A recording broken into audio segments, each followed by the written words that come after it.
솔직히 말해볼게요. 여러분 지금 마음 한구석이 묵직하게 가라앉아 있지 않나요? 분명히 기분 나쁜 상황인데 입 밖으로 내뱉는 순간 내가 너무 예민한 사람이 될까봐 혹은 속 좁은 여자가 될까봐 꿀꺽 삼켜버린 그 감정 말이에요. 상대방의 무심한 말 한마디에 심장이 쿵 하고 내려앉았는데도 얼굴은 아무렇지 않은 척 웃고 있었던 당신의 모습이 제 눈에는 선하게 보입니다. 나만 참으면 모두가 평화로울 것 같아서 혹은 괜히 분위기 망치기 싫어서 애써 괜찮다며 스스로를 속이고 있지는 않나요? 하지만 그렇게 삼킨 서운함은 절대 어디로 사라지지 않습니다. 당신의 마음 가장 깊은 곳에 차곡차곡 쌓여서 결국 안쪽부터 시퍼렇게 멍들게 만들 뿐이죠. 오늘 이 시간은 세상에서 가장 착하지만 정작 자신에게는 가장 모진 당신을 위해 준비했습니다. 대체 왜 우리는 서운하다는 그 당연한 말을 입 밖으로 꺼내는 게 이토록 어려운지, 그리고 어떻게 해야 내 마음을 다치지 않게 하면서도 내 권리를 지킬 수 있는지에 대해 아주 내밀하게 들여다보려고 합니다. 끝까지 함께 하신다면 더 이상 혼자서 마음 졸이지 않고 당당하게 내 감정의 주인이 되는 법을 깨닫게 되실 거예요. 본격적인 이야기에 앞서 구독과 좋아요는 저에게 정말 큰 힘이 됩니다. 여러분 혹시 이런 적 없으신가요? 친구나 연인과 헤어지고 집으로 돌아오는 길에 아까 그 말에 서운하다고 말할 걸 하며 뒤늦게 후회해본 경험 말입니다. 샤워를 하다가도 자려고 누웠다가도 그때 그 상황이 머릿속에서 계속 재생되면서 자꾸만 나를 괴롭히죠. 심리학적으로 보면 서운함이라는 감정은 단순히 기분이 나쁜 상태를 넘어 내가 상대방에게 기대했던 애정과 존중이 채워지지 않았을 때 생기는 결핍의 신호입니다. 다시 말해 내가 그 사람을 그만큼 소중하게 생각했다는 증거이기도 하죠. 그런데 왜 우리는 이 소중한 마음에서 비롯된 감정을 이토록 꽁꽁 숨기기만 하는 걸까요? 그건 아마도 서운함을 표현하는 순간 나를 사랑해주는 사람들이 나를 피곤한 사람으로 여기지 않을까 하는 두려움 때문일 겁니다. 특히 한국 사회에서 여성들은 어릴 때부터 남을 배려하고 양보하는 것이 미덕이라고 교육받는 경우가 많습니다. 그러다 보니 내 감정을 솔직하게 드러내는 것보다 참는 것이 더 익숙해져 버린 것이죠.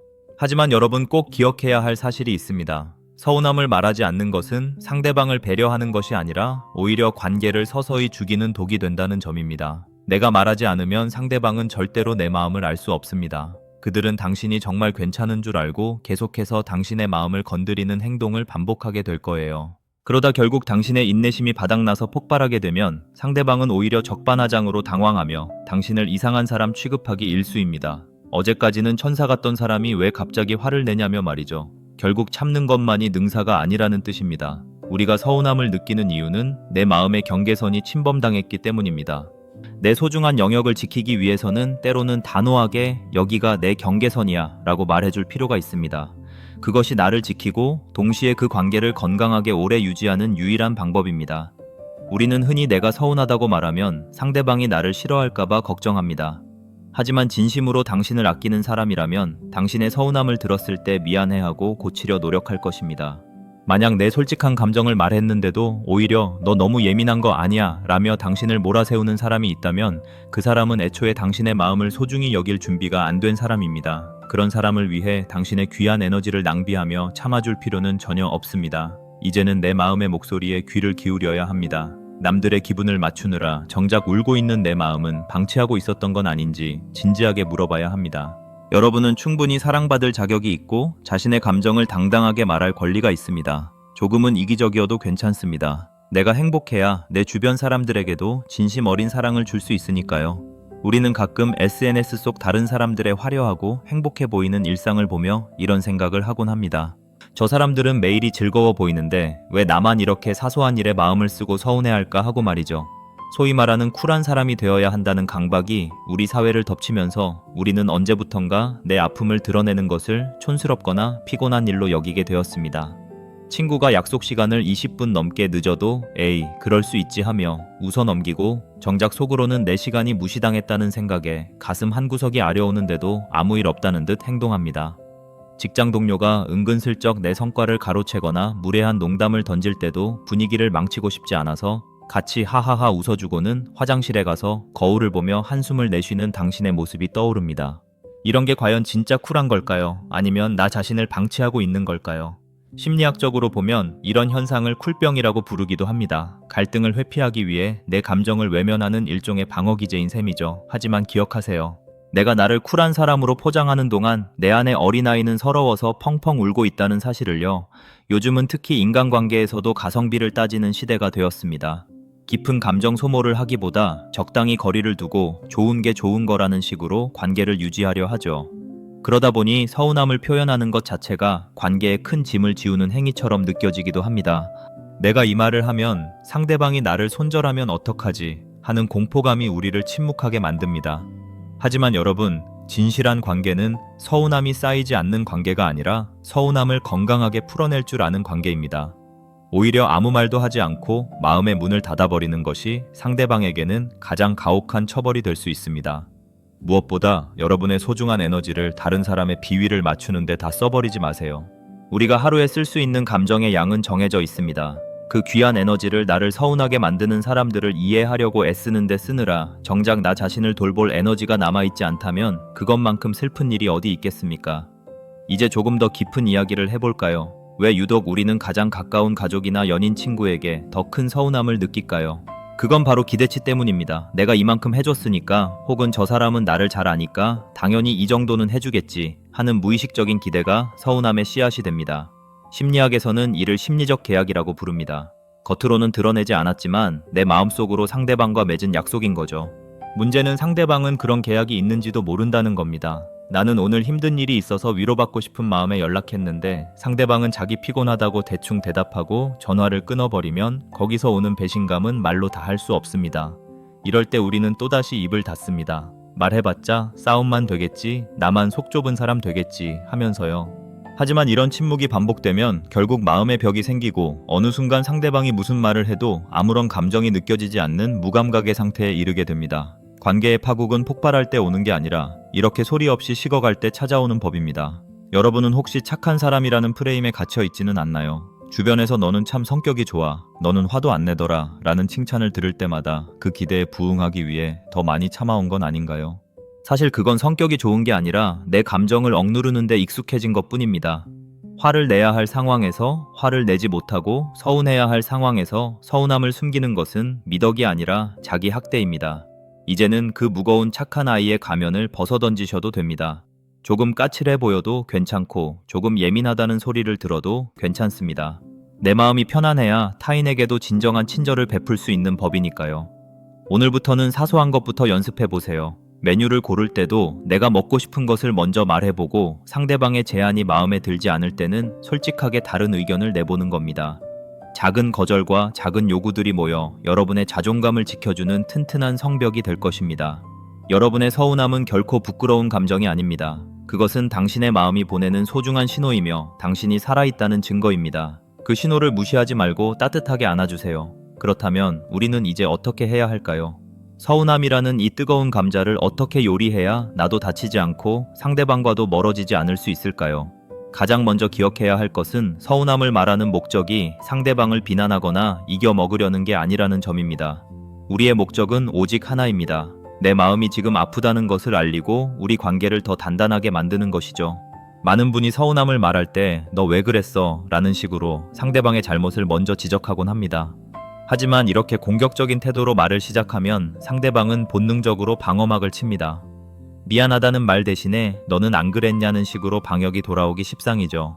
이때 필요한 기술이 바로 나를 주인공으로 만드는 대화법입니다. 너 때문에 기분 나빠가 아니라 나는 이러이러한 상황에서 이런 기분이 들었어 라고 내 감정을 주어로 말하는 연습이 필요합니다. 예를 들어 연락이 늦는 연인에게 왜 이렇게 답장이 늦어? 라고 화를 내기보다 너의 연락을 기다리는 동안 내가 소외된 기분이 들어서 조금 서운했어 라고 말해보는 겁니다. 문장 하나만 바꿨을 뿐인데 대화의 결이 완전히 달라지는 것을 느끼실 수 있을 거예요. 또한 서운함을 말하기 전에 스스로에게 3가지 질문을 던져보세요. 첫째, 지금 이 감정이 일시적인 피로 때문은 아닌가? 둘째, 내가 원하는 것이 구체적으로 무엇인가? 셋째, 이 사람에게 내 진심을 전할 가치가 있는가? 만약 단순히 내가 피곤해서 예민해진 상태라면 잠시 시간을 두고 감정을 가라앉히는 것이 좋습니다. 하지만 명확하게 상대방의 행동에 문제가 있고 내가 원하는 보상이 분명하다면 그때는 용기를 내어 말해야 합니다. 말할 타이밍을 놓치지 마세요. 서운함은 시간이 지날수록 마음속에서 발효되어 분노라는 괴물로 변하기 때문입니다. 그때그때 가벼운 서운함일 때 툭 던지듯 말하는 것이 훨씬 자연스럽고 뒤탈도 없습니다. 마치 신발 안에 들어온 작은 모래알을 바로 빼내지 않으면 결국 발바닥에 상처가 나는 것과 같은 이치입니다. 물론 이렇게 말해도 여전히 두려운 분들이 많으실 겁니다. 내 진심을 말했는데 상대방이 비웃거나 가볍게 넘겨버리면 어떡하나 싶어서 말이죠. 그런데 말이죠, 여러분. 만약 여러분이 진지하고 차분하게 서운함을 표현했는데도 상대방이 유난 떤다거나 너 정말 피곤하게 산다 라는 식으로 반응한다면 그것은 오히려 다행인 일일지도 모릅니다. 그 반응을 통해 그 사람이 과연 내 곁에 둘 만한 가치가 있는 사람인지 확실하게 걸러낼 수 있기 때문입니다. 진정한 내 편은 내가 아프다고 할 때 어디가 어떻게 아픈지 먼저 물어봐주는 사람입니다. 내 상처를 후벼 파는 사람이 아니라요. 서운함을 표현하는 과정은 결국 내 곁에 남을 진짜 사람들을 선별하는 과정이기도 합니다. 그러니 두려워하지 마세요. 솔직해질수록 여러분의 인간관계는 더 맑고 투명해질 것입니다. 이제 우리 스스로에게도 따뜻한 위로를 건네볼까요? 그동안 참느라 고생 많았습니다. 남들 눈치 보느라 정작 내 마음의 눈물은 닦아주지 못했던 지난날의 나에게 미안하다고 말해주세요. 당신은 충분히 착한 사람이었고 충분히 배려심 넘치는 사람이었습니다. 이제는 그 배려를 타인이 아닌 당신 자신에게 돌려줄 차례입니다. 내가 나를 귀하게 여겨야 세상도 나를 귀하게 대접합니다. 서운함이 느껴진다는 건 내 마음이 나에게 보내는 구조 신호입니다. 나 지금 존중받고 싶어, 나 지금 사랑받고 싶어 라고 소리치는 내면의 목소리를 외면하지 마세요. 그 목소리를 당당하게 밖으로 꺼내어 세상과 소통할 때 비로소 당신의 진정한 아름다움이 빛을 발하게 될 것입니다. 어떤 분들은 이렇게 말하기도 합니다. 말해봤자 바뀌는 것도 없던데요 라고 말이죠. 맞습니다. 세상에는 아무리 말해도 변하지 않는 벽 같은 사람들도 분명 존재합니다. 하지만 그들에게 말을 해야 하는 이유는 그들을 변화시키기 위해서가 아닙니다. 바로 내 안의 답답함을 해소하고 나 스스로에게 떳떳해지기 위해서입니다. 나는 내 할 도리를 다했고 내 감정에 솔직했다는 사실만으로도 우리는 커다란 심리적 해방감을 맛볼 수 있습니다. 그 결과로 관계가 끊어진다면 그것은 오히려 축하할 일입니다. 당신의 진심을 담을 수 없는 좁은 그릇을 드디어 비워낸 것이니까요. 이제 그 빈자리에 당신을 온전히 이해하고 품어줄 수 있는 더 넓은 그릇을 가진 사람들을 채워 넣으세요. 여러분은 그럴 가치가 충분한 사람입니다. 우리의 인생은 짧습니다. 그 짧은 인생을 서운함과 억울함으로 채우기에는 우리 자신이 너무나 아깝지 않나요? 이제는 고개를 들고 당당하게 당신의 마음을 표현하세요. 서투르면 좀 어떻습니까? 진심은 화려한 말솜씨보다 투박한 진실함에서 더 크게 전달되는 법입니다. 떨리는 목소리로 건네는 당신의 서운함이 누군가에게는 우리 관계를 더 잘 가꿔보고 싶다는 사랑의 고백으로 들릴 것입니다. 당신의 용기 있는 한마디가 오늘 여러분의 삶을 바꾸고 내일의 관계를 더 풍요롭게 만들 것입니다.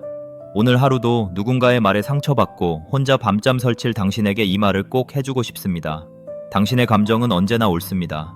당신이 서운함을 느꼈다면 거기에는 분명한 이유가 있는 것이고 그 감정은 존중받아야 마땅합니다.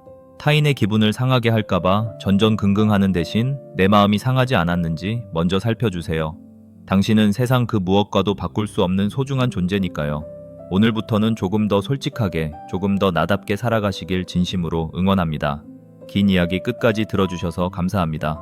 오늘 나눈 이야기가 여러분의 맺힌 마음을 조금이라도 풀어줄 수 있는 따뜻한 손길이 되었기를 바랍니다.